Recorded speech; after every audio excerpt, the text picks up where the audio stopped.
Bismillah. Assalamualaikum warahmatullahi wabarakatuh. Tekan membahas surat ke-79 An-Nazi'at ayat 15 sampai 26. Bismillahirrahmanirrahim. A'udzu billahi minasyaitonir rajim.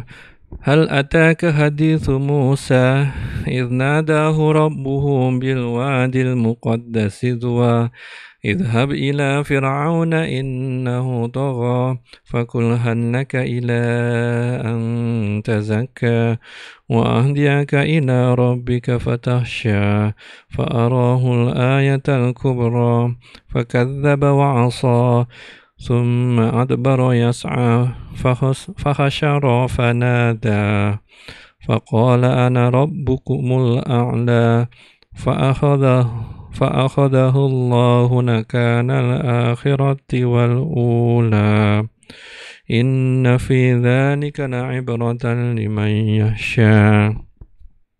Artinya, sudahkah sampai kepadamu Muhammad kisah Musa? 15. Ketika Tuhan memanggilnya di lembah suci, yaitu lembah tua. 16. Pergilah engkau kepada Fir'aun, sesungguhnya dia telah melampaui batas. 17. Maka katakanlah kepada Fir'aun, adakah keinginanmu untuk membersihkan diri dari kesesatan? 18. Dan engkau akan kupimpin ke jalan Tuhanmu agar engkau takut kepadanya. 19. Lalu Musa memperlihatkan kepadanya mukjizat yang besar. 20. Tetapi dia, Fir'aun, mendustakan dan mendurhakai. 21. Kemudian dia berpaling seraya berusaha menantang Musa. 22. Kemudian dia mengumpulkan pembesar-pembesarnya lalu berseru memanggil kaumnya. 23. Seraya berkata, akulah Tuhanmu yang paling tinggi. 24. Maka Allah menghukumnya dengan azab di akhirat dan siksaan di dunia. 25. Sungguh pada yang demikian itu terdapat pelajaran bagi orang-orang yang takut kepada Allah. 26. Nah, di sini kita akan masuk ke dalam kisah Musa. Kenapa Nabi Musa? Karena umat Nabi Musa, keadaan kondisi kaum Nabi Musa itu paling dekat dengan keadaan kaum Nabi Muhammad dari sifat, dari segi jumlahnya dan dari segi tantangannya. Nah, Musa diutus kepada Fir'aun. Dan Allah telah memberikan Musa beberapa mukjizat untuk menjadikan ayat membuktikan kebenarannya di hadapan Fir'aun. Tapi Fir'aun tetap saja dalam kekufuran dan kesewenang-wenangannya. Fir'aun ini raja yang besar. Kalau Mas Mbak pernah baca tentang sejarah Egypt, sejarah Mesir, Fir'aun itu raja yang besar.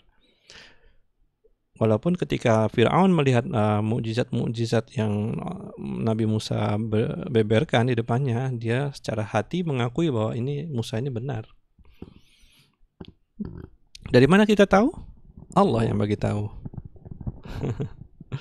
Apa yang ada di dalam hati, karena Allah Maha Lembut.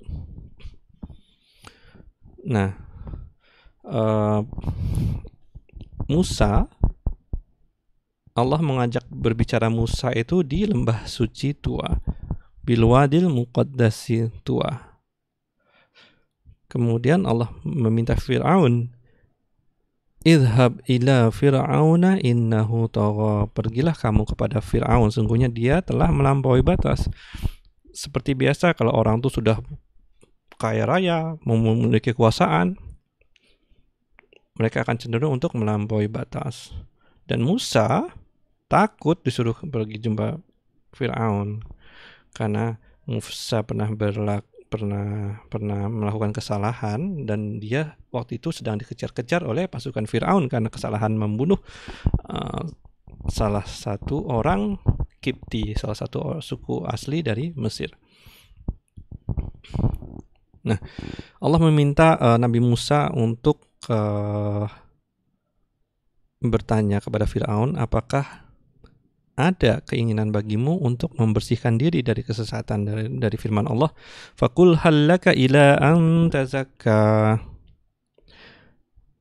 Maksudnya Musa bilang sama Firaun, apakah kamu mau memenuhi ajakan kepada suatu jalan yang dapat kamu jadikan untuk membersihkan diri.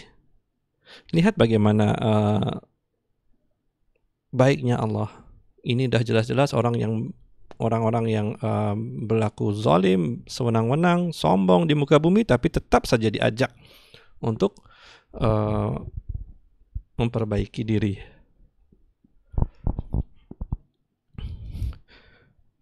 Wa ahdiyaka ila rabbika fatahsya, dan kamu akan kupimpin ke jalan Robmu, Robku, dan Robmu juga, agar kamu takut kepadanya. Maksudnya supaya hatimu itu tunduk, supaya kamu tuh nggak sombong.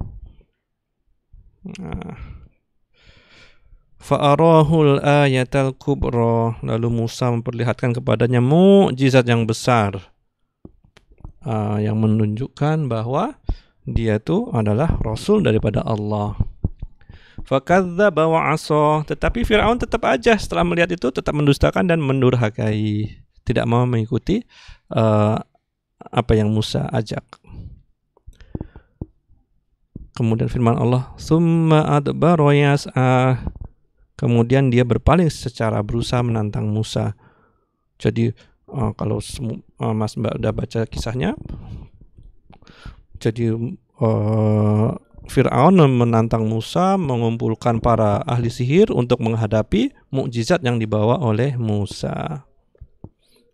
Fahasyara fanada, maka dia mengumpulkan pembesar-besarnya lalu berseru memanggil, yakni kaumnya. Faqala ana rabbukumul a'la fa'akhadahu Allahu nakalal akhirati wal ula. Seraya berkata, akulah Rabbmu yang paling tinggi. Jadi pertama kali ada orang yang berkata bahwa aku ini Allah, aku ini Rabb yang menciptakan, dan bukan Allah, aku ini adalah Rabb, kata Fir'aun, yang paling tinggi. Oleh karena itu maka Allah mengazabnya di azab akhirat dan azab di dunia. Itu dulu. Assalamualaikum warahmatullahi wabarakatuh.